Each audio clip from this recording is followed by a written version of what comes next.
Bakit hindi mo sagutin, kuya?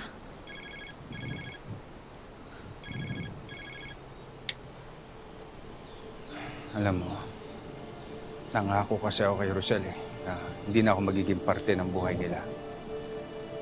Kailangan ko panindigan yun. Kahit mahirap at masakit yan para sa'yo, kuya. Maano ka naman?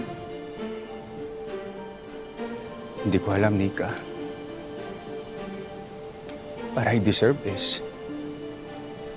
I deserve all this. Ang laki ng kasalanan ko sa kanila. Lalong-lalo na kay Rosel. Siguro nga, mas mabuti yung hindi na ako magiging parte ng pamilya nila. Para wala nang gulo. Pero sa totoo lang, actually, I'm happy. Dahil nasa poder na ni Rosel ang dalawang anak ko. At alam kong hindi niya pababayaan si Tyrone at si Belle.